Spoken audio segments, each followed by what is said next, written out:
Hello my self वैद अभिषेक आचार्य। आज हम बात कर रहे हैं basic principles of Ayurveda part 2, जो क्रियाचार्य का पेपर 1 टॉपिक 2 है। And welcomes to the Ayurveda Acharya. तो अभी तक हमने जो बेसिक बातें करी पार्ट 1 के अंदर, ओके, तो उसके अंदर हमने सिद्धांत की डेफिनेशन देखी, लोक पुरुष सिद्धांत देखा, पंचमहाभूत सिद्धांत देखा, दोष मलामूलम ही शरीरम वो सिद्धांत देखा, और रोग आरोग्य कारण सिद्धांत देखा। तो यहाँ तक हमने अभी तक बात करी थी। अभी जो नेक्स्ट सिद्धांत के बारे में हम बात करने वाले हैं आज, दैट इज़ सामान्य विशेष सिद्धांत। This is utmost important principle for the clinical point of view, okay. क्योंकि कोई भी डिसीज़, कोई भी कंपैरिजन ऑफ दोष वृद्धि क्षय, धातु वृद्धि क्षय, कोई भी पैथोलॉजिकल कोरिलेशन विद द दोष और इट्स गुणास, तो ये सारे जो हमारे बेसिक प्रिंसिपल्स हैं उसके अंदर विदाउट दिस प्रिंसिपल आप मतलब आपका सोचना भी शुरू नहीं होगा, पता। क्योंकि ये सिद्धांत आपको क्लियरली और स्ट्रेट फॉरवर्ड आपको गाइड करता है कि which direction you have to go, okay. तो श्लोका जो है वो चरक सूत्र स्थान फर्स्ट बाय 44, सर्वदा सर्वभावानां सामान्यं वृद्धि कारणं ह्रास हेतु विशेषश्च प्रवृत्तिर उभयस्य तु सामान्य एकत्वकरम विशेषस्तु पृथकत्वम तुल्य अर्थता ही सामान्यम विशेषस्तु विपर्यय, ओके। तो ये बहुत ही ज़रूरी है समझना ईच एंड एवरी वर्ड, उसका मीनिंग वैसे तो बहुत ही आसान है समझने में।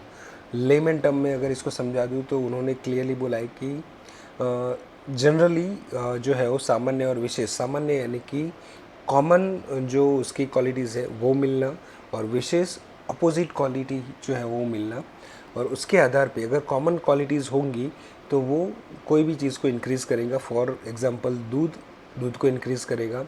दूध और पानी, उसके अंदर काफ़ी सारी कॉमन क्वालिटीज़ है, तो दूध और पानी अगर क्वांटिटिवली मिक्स किए जाए तो इट मे इंक्रीज़। तो सेम एज इट इज़ विशेष सिद्धांत के अंदर है, तो पानी ठंडा है, उसको गरम गैस पे रख ले और चालू कर ले बर्नर, तो उसके क्या होगा, वहाँ पे उष्ण गुण है, यहाँ पे शीत गुण है, तो विशेष के आधार पे क्या होगा, पानी का क्षय होगा, ओके, यानी कि कम होगा। तो क्वांटिटेटिवली कम होना वो विशेष सिद्धांत के अंदर आएगा, क्वांटिटेटिवली बढ़ना वो सामान्य सिद्धांत के अंदर आएगा। तो ये बात जो है वो समझाने की कोशिश करी हुई है, ओके। तो सर्वदा सर्वभावानां सामान्यम वृद्धि कारणम, सर्वदा ऑलवेज, सर्वभाव यानी कि जो कुछ भी एग्जिस्ट कर रहा है, ओके, ये ध्यान में रखे उन्होंने यूनिवर्सली स्टेटमेंट दिया है, universally, not for the particular matters और particular for the Ayurveda, no, सर्वदा ऑलवेज दे आर सेइंग, मतलब दे आर, मतलब there is no comma full stop etcetera, always, okay, no doubt.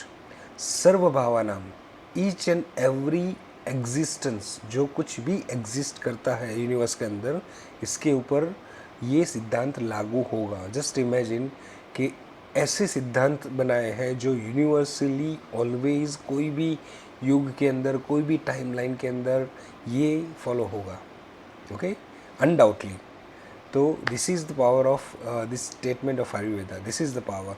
सर्वदा सर्वभावानाम, always for the all existence of Ayurveda, सामान्य गुण अगर होंगे दोनों के अंदर, कॉमन गुण, कॉमन क्वालिटीज़ फाइंड आउट होंगी, they are always leads to the वृद्धि, okay, they are the causative factors for the वृद्धि, increase, quantitatively and qualitatively increase होगा अगर उनके अंदर कॉमन क्वालिटीज़ मिली है तो, ओके।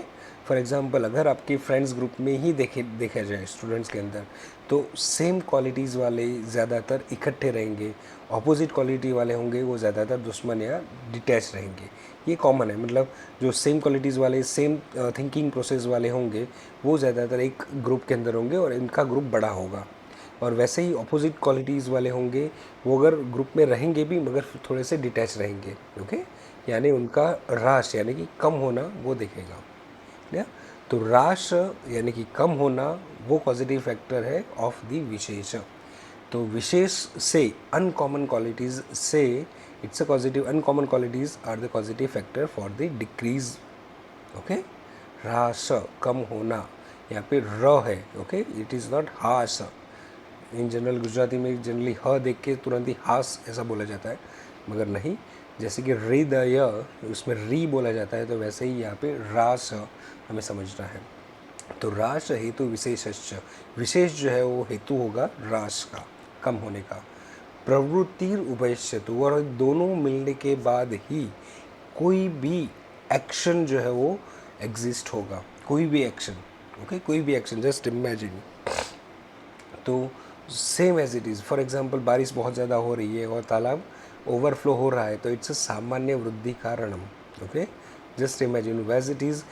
समर के अंदर तालाब ऐसे कई सारे भरे होते हैं, मगर समर के अंदर बहुत सारी गर्मी की वजह से it's become a low down the level of the water, that is a rash. ऐसे कई सारे एग्जाम्पल हैं, you can quote and understand that particular principle. अगर आपको ऐसे कुछ यूनिक एग्जांपल्स भी रिलेट विद द आयुर्वेदा और अनरिलेट विद द आयुर्वेदा अगर आपको ध्यान में आते हैं, तो please comment in the comment box and just show your talent और show your thinking process that how much Ayurveda is going to make you kick start. Okay, जो आपको किक स्टार्ट करती है।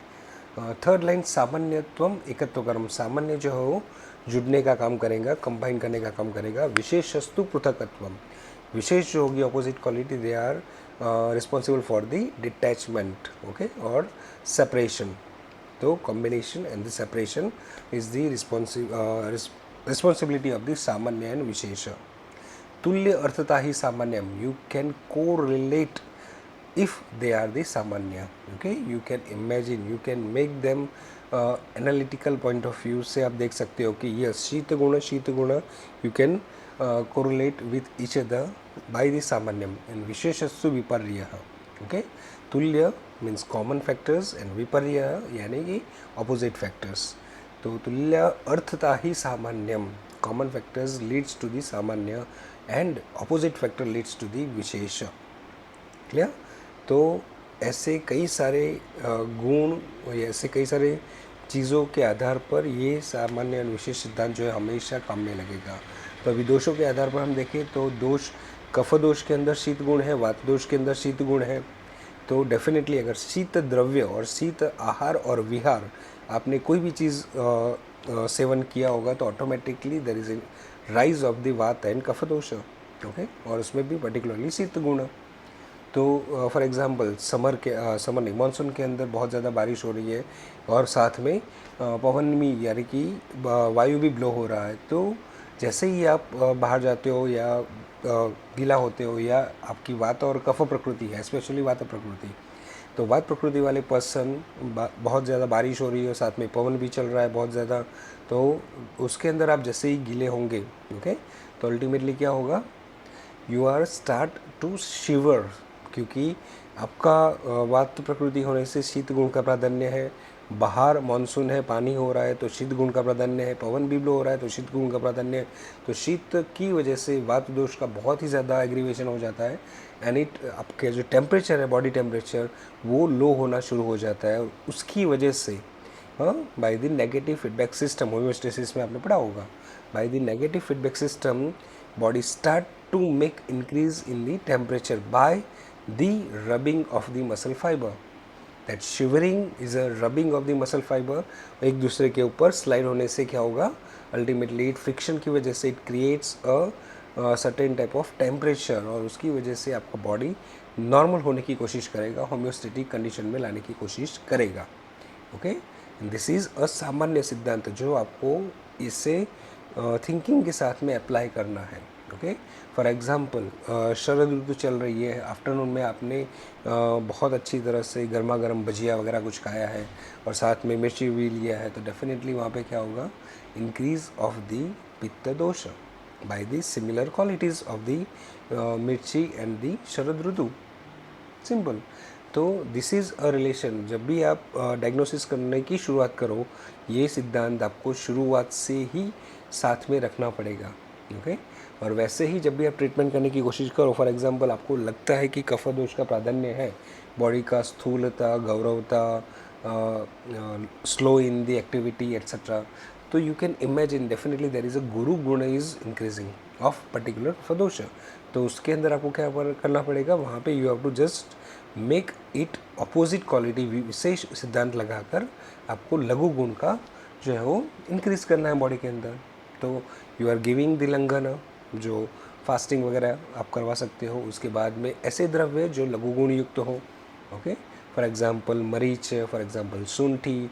तो ऐसी चीज़ देने से या गर्म पानी देने से तो उसके अंदर लघु गुण का जो है वो प्राधान्य रहता है. तो इसकी वजह से क्या होगा, इट्स कट डाउन द गुरु गुण ऑफ पर्टिकुलर कफ दोष एंड इट लीड्स कि लघु गुण इंक्रीज हो और होम्योस्टेटिक कंडीशन में वापस लाया जाए. तो सेम सिद्धांत जो है सामान्य एंड विशेष आपको रिपीटेडली, मतलब हमेशा ही आपको साथ में रखना है, हमेशा ही. इसके अलावा आप ना तो डायग्नोसिस कर सकते हो, ना तो आपको कोई ट्रीटमेंट कर सकते हो. ओके, तो ये ध्यान में रखें. और इसमें अगर फिर भी डाउट हो, कोई आपको रिलेट नहीं हो रहा हो, कोई हमारे आयुर्वेद का कोई पर्टिकुलर इंसिडेंट, कोई situation, you can just write down in a comment, we'll have a discuss. Okay, the next is a द्रव्य गुण कर्म सिद्धांत. तो ये तीन जो है वो हमेशा साथ में रहते हैं. द्रव्य के अंदर गुण और कर्म वो समवायी कारण से, यानी कि इनसेपरेबल रिलेशन के साथ में द्रव्य के अंदर रहते हैं. और द्रव्य ये बहुत ज़रूरी है जानना, क्योंकि modern concept of the matter और द्रव्य ऑफ द आयुर्वेदा वो बहुत ही डिफरेंट है. ओके, क्योंकि कई लोग द्रव्य को एज इट इज़ मैटर मान लेते हैं, एक चीज़ मान लेते हैं. तो ऐसा नहीं है, ये ध्यान में रखिए प्लीज़. क्योंकि वात को भी द्रव्य बोला गया है. वात अगर देखने जाए वात दोष को, तो even it is not seeing by the naked eyes. Okay, तो इन मॉडर्न द्रव्य या मैटर या कोई पर्टिकुलर थिंग जो दिखती है, जिसका शेप है, उसे हम द्रव्य कहते हैं. ओके, जो दिखती है, जिसका शेप है, स्पेशली शेप है. और दिखना इन द सेंस ऑब्वियसली वो माइन्यूट हो सकता है, फॉर एग्जांपल अमीबा और वायरस और etcetera, but by the microscope you can visualise it and you can say this much micron और दिस मच माइक्रो सेंटीमीटर उसका साइज़ है. तो ऐसी चीज़ों को मैटर या पर्टिकुलर चीज़ या वस्तु, थिंग, वो बोला गया है, जिसको मॉडर्न के कंसेप्ट के अनुसार. मगर यहाँ पे आयुर्वेद के अंदर बाय लुक और उसका structure it is not at all important. ये ध्यान में रखें. यहाँ पे उन्होंने क्लियरली बोला है कि कोई भी द्रव्य की बात चल रही है तो वो द्रव्य के साथ में गुण होंगे, और वो गुण के आधार पर वो द्रव्य काम कर रहा होगा. तो गुण के आधार पर अगर काम हो रहा है तो उसको हम द्रव्य कहेंगे. यत्र आश्रिता कर्म गुणाः कारणम यत् तद द्रव्यम. Clear statement, no conditions apply, no any other further. मतलब आपको इसके अंदर क्या होगा और उसका हिडन मीनिंग क्या होगा, कुछ नहीं, स्ट्रेट अवे. जहाँ पे आश्रित है कौन, कर्म एंड गुण, और जो कारण है for any action, that is called as a dravya. Simple. The one which having guna and karma in an inseparable relation is called as a dravya. For example घी है, एग्जिस्ट करता है, वी कैन विजुअलाइज. स्ट्रक्चर है जिसके अंदर स्निग्ध गुण है. तो शरीर के वात का रुक्ष गुण वो विशेष सिद्धांत के आधार पर डिक्रीज होगा क्लियरली.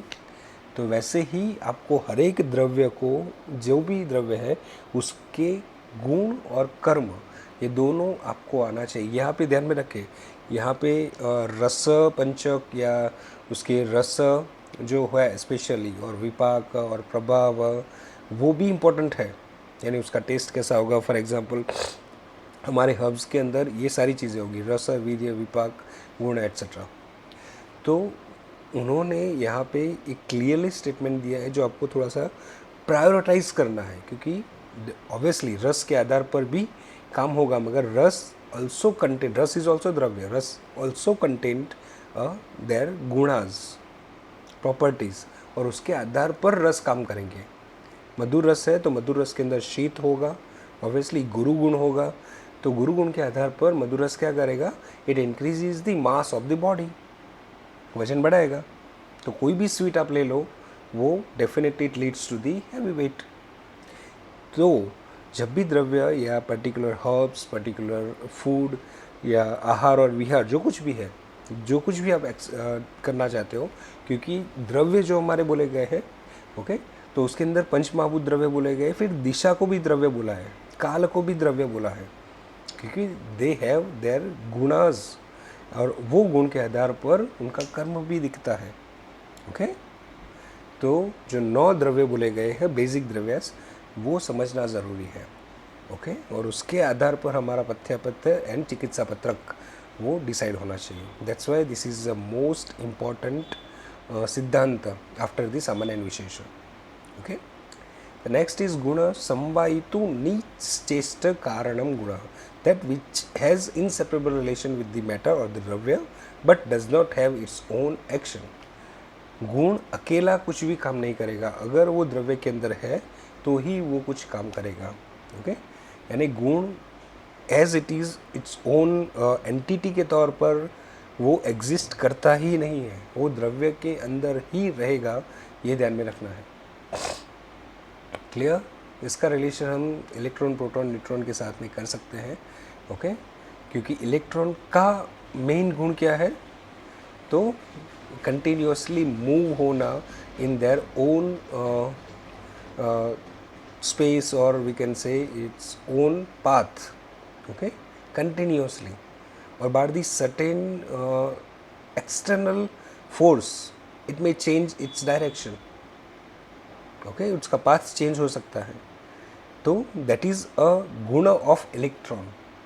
तो same as it is in all the dravyas, you have to understand that particular thing is guna अकेले अपने आप के तौर पर इंडिविजुअल एंटिटी नहीं है, they are the resides in the द्रव्य, और तब ही वो अपना काम करेंगे।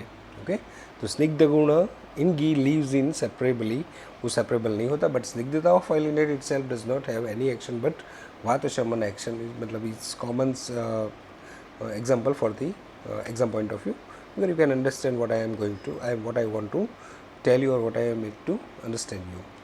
कर्म प्रयत्नादि कर्म चेष्टिनम उच्यते, तो प्रयत्न एटसेट्रा आर द कर्म और the action that sees the different type of action.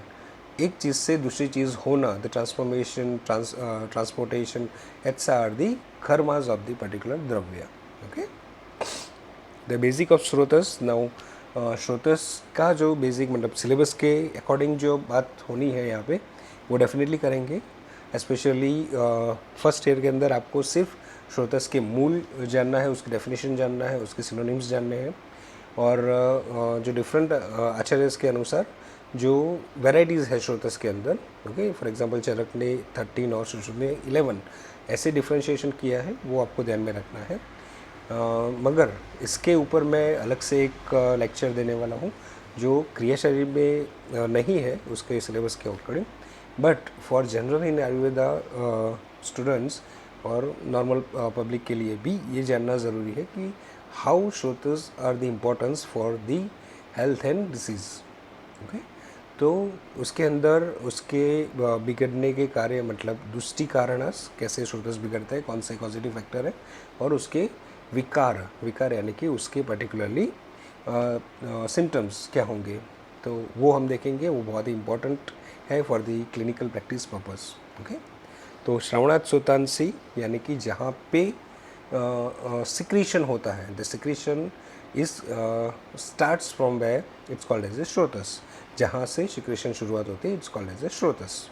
Okay, और श्रुगतो हो मतलब जहाँ पे ट्रांसपोर्टेशन होगा, श्रुगतो हो, तो वहाँ पे secretion and transportation is called as a srotas. मतलब इट्स अ विजिबल और invisible type of channel called as a srotas.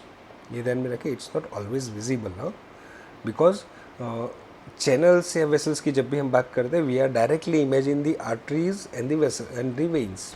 Okay, कि one pipe like a structure is there and something is going there और transported there. कई कुछ भी ऐसा होता है जो पाइपलाइन जैसे होता है, उसके अंदर एक चीज़ ट्रांसपोर्ट होती है, ऐसा हमको बेसिक आइडिया होता है वेसल्स के बारे में। मगर श्रोतस जो है वो it is a individual thing.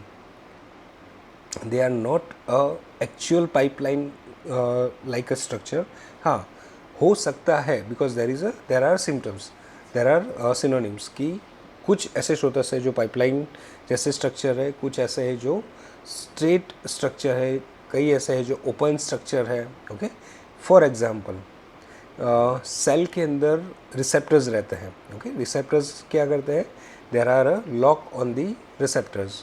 तो सर्टेन केमिकल्स आके वो लॉक ओपन करेंगे, सर्टेन न्यूट्रिएंट्स जो है वो पास आउट होंगे from the that receptors. Okay, तो वो सेल के अंदर जा पाएंगे. मतलब सेल की वॉल कंप्लीटली परमिएबल नहीं है सारे न्यूट्रिएंट्स और सारे इलेक्ट्रोलाइट्स के लिए. तो there are a particular channels for the particular nutrient और दी एलिमेंट्स. तो उसको भी स्रोतस बोला गया है. ये ध्यान में रखें, there are no pipeline like a structure on the cell wall. Okay, तो वहाँ पे भी उसको पर्टिकुलरली स्रोतस बोला गया है. तो और कोई भी चीज़ पर्टिकुलरली ट्रांसफॉर्मेशन होता होगा. ओके, पर्टिकुलर चीज़ ट्रांसफॉर्मेशन होता होगा. For example raw carbohydrate to the glucose level. तो ये ट्रांसपोर्टेशन एक चेन सीक्वेंस होना, that is also called as a srotas. Okay, ये समझना ज़रूरी है. एक चीज़ ट्रांसफॉर्म होके एक बड़ी चीज़ में से छोटी चीज़ बनना और एक सीक्वेंस के थ्रू बनना, that sequence also called as a srotas. तो don't even imagine that Srotas is a vessels or the pipeline like a structure. Okay, it's simply a sequence or the sequence of the chain reaction. Okay, for example thyroxine मतलब TSH release होगा वहाँ पे, वो होगा thyroid में जाएगा, thyroid से T3 T4 release होगा, ultimately act on the fat cell, act on the different type of metabolism, act on the different type of organs. तो दैट चेन ऑफ सीक्वेंस मतलब सीक्रेट होना, एक जगह से जाना दूसरी जगह पे जाना और ultimately ends in the particular organ. तो that chain of a sequence is also called as a srotas. एक पर्टिकुलर एलिमेंट का कोई भी ओरिजिन होगा और कोई भी एंड ऑर्गन और एंड सेल पे वहाँ पे उसका फंक्शन ख़त्म होगा, that is called as a srotas. So in a blood there are all the srotasas are reside in a particular blood according to the modern. जो मॉडर्न के हिसाब से ब्लड हम बोलते हैं और आर्टरीज और वेन्स है, तो उसके अंदर हमारे सारे स्रोतसेस एस्टैब्लिश होते हैं. क्लियर? आई होप आपको क्लियर हो गया होगा, क्योंकि आयुर्वेद का मतलब it's like a fascinating thing कि कई सारी चीज़ें जो होती है वो it's a hidden gem like thing. You have to just digging into it and आपको कुछ मिलेगा. ओके, श्रोतांसी खलु परिणम आपद्यमानानां धातूनाम अभिवाहिनी भवन्ति अयन अर्थेन. This is a particular explanation जो मैंने अभी बात करी आपको. श्रोतांसी खलु परिणाम एंड रिजल्ट आपद्यमाना नाम होता है, एंड रिजल्ट होता है. किसका एंड रिजल्ट करना है हमें? धातु नाम अभिवाहिनी, पर्टिकुलर धातुज को नरिश करना. और कहाँ से नरिश करना यार? अभिवाही यानी कि धातु के नरिशमेंट को फ्लो करना. फॉर एग्जाम्पल आपने कार्बोहाइड्रेट लिया, उसमें से ग्लूकोज बना इंटेस्टाइन के अंदर, एब्सॉर्प्शन हुआ, reach is up to the cell, that is a rasava srotas. Okay, कैसे? और वो हम देखेंगे जब धातुज का इंडिविजुअल लेक्चर होगा. तो this is a channel of rasava srotas, simple. तो धातुज के न्यूट्रिएंट का वहाँ पे ट्रांसपोर्टेशन होता है, वो चाहे भले ही ब्लड के थ्रू हो रहा हो, तो ट्रांसपोर्टेशन हुआ और अल्टीमेटली सेल तक गया और वहाँ पे एनर्जी क्रिएट हुई, that is called as a rasavaha srotas. एक that is not directly visible like मतलब पाइपलाइन लाइक ए स्ट्रक्चर. भवंती अयन अर्थेन, टू डिस्ट्रीब्यूट मतलब उसको ले जाना लाना, transportation, that is called as a ayana. Okay, तो ट्रांसपोर्टेशन पर्पस धातु के न्यूट्रिएंट्स का ले जाना और अल्टीमेटली वहाँ पे परिणाम यानी कि कोई पर्टिकुलरली एंड रिजल्ट होगा या एंड ऑर्गन होगा, वहाँ पे ले जाना, कंप्लीट करना पूरा जो उसका वर्क है, फिजियोलॉजी है, that is called as a srotas. Srotas are the responsible for the transportation of the dhatu as undergoing transformation during the parinam all over the body. Clear statement. Again, no conditions apply. Okay, dhatus are transported all over the body during their parinama as all the three धातु पोषण न्याय होंगे. धातु पोषण न्याय जो already Chakrapani जी ने बात करी है. धातु पोषण न्याय चरक संहिता, सुश्रुत संहिता और अष्टांग हृदय संग्रह में एक्सप्लेन नहीं किए गए. ये थोड़ा सा ध्यान में रखिए आप. Okay, they are explain by the tikakar. तो ये clearly statement, just I am repeating, धातु के यानी, और यहाँ पे धातु मतलब not the 7 dhatus, include doshas and also include malas, which dravyas are going to supports to the body or this in sustainable physiology में जो हेल्प करेंगे, that is called as a धातु. ओके, तो धातु के अंदर यहाँ पे आप देख सकते हो कि या इट्स अ दीर्घ उ. ओके, नॉट ह्रस्व उ. दीर्घ उ मतलब सारे एलिमेंट्स जो सपोर्ट करेंगे, ओके, उनको धातु बोला जाता है. तो उनके वहन के लिए जो पर्टिकुलरली चैनल्स है, channels in the sense the sequence और द चेन रिएक्शन है, that is called as a srotas. और उनका मेन काम है अल्टीमेटली एंड प्रोसेस करना और अल्टीमेटली कोई भी चीज़ का कंप्लीशन करना, that is called as a srotas. ये इनका फंक्शन है. उसका सिनोनिम सीरा, दमनी, रसवाहिनी, रसवाहिन्य, नाड़ी, पंथा मार्ग एट्सेट्रा. ओके, तो सीरा भी बोल सकते हैं, दमनी भी बोल सकते हैं, रसायनी भी बोल सकते हैं, रसवाहिनी भी बोल सकते हैं. तो ऐसे सिनोनिम्स के होते हैं. मगर एक जगह पे क्लियरली लिखा है कि शीरा दमनी वर्जितम, मतलब एक्चुअल शीरा एंड दमनी एनाटॉमिकली जो हम मानते हैं वेन्स एंड आर्टरी, उसको श्रोतस नहीं गिनना है. Okay, please. तो बाह्य श्रोतस एंड अभ्यंतर श्रोतस, 2 टाइप्स आर देयर. बाह्य श्रोतस आर द एक्सटर्नल ओरिफाइसिस, जो एंड ओरिफाइसिस यानी ओपनिंग्स हैं. तो नासिका, कर्ण, नेत्र, पायु यानी कि गुदद्वारा, मेहना यानी कि यूरिनरी ओपनिंग, और नारीणाम अधिकत्रयम. तो 3 चीज़ है जो नारी मतलब फीमेल्स में ज़्यादा है. तो दैट इज़ तनो, 2 ब्रेस्ट ओपनिंग्स, एंड रक्तपतश्च यानी कि वजाइना, यानी कि जहाँ से मेंस्ट्रुएशन आता है. ओके, तो this are the 9 + 3 12 in the females and 9 in the male. Abhyanta shrotas, they are the innumerable, and a shrotas will opening in the anterior of the body called as a abhyanta shrotas. मतलब just generally just example. तो ये श्लोकाज आपको बाहर कर ही लेने हैं. तो आचार्य और चरक के अंदर डिफ्रेंशिएशन क्या है वो यहाँ पे देखा हुआ है. तो प्राणवाहनम श्रोतस्याम हृदय मूलम महाश्रोतश्च, और यहाँ पे हृदय मूलम रसवाहिन्यश्च दमन्याम. अभी यहाँ पे कई सारे ऐसे वर्ड्स है जो थोड़ा सा कॉन्ट्रावर्शियल है, यानी कि अल्टीमेटली उनका एग्जैक्ट मीनिंग क्या होगा वो स्टिल इज़ अ डिबेटेबल. जैसे कि महाश्रोतस, तो कई लोग उसको द होल एलिमेंट्री कैनाल बोलते हैं, कई लोग उसको अयोटा बोलते हैं. तो just it's a debatable, but according to me और my opinion we can say mahasrotas मतलब it relate with the whole elementary canal. Okay, क्योंकि it's maha means a big, srotas है ना चैनल, मतलब it's a physically look like a big channel. तो एक ही है जो start from the mouth and ends to the anal canal. तो ये महाश्रोतस के तौर पे गिना जा सकता है. और same as it is aorta also, it's look like a big and मगर it's a small portion. So how we can correlate that mahasrotas with the aorta, that I am not getting it, but for exam purpose you can write both the things, but according to me it is definitely a relate with the whole elementary canal.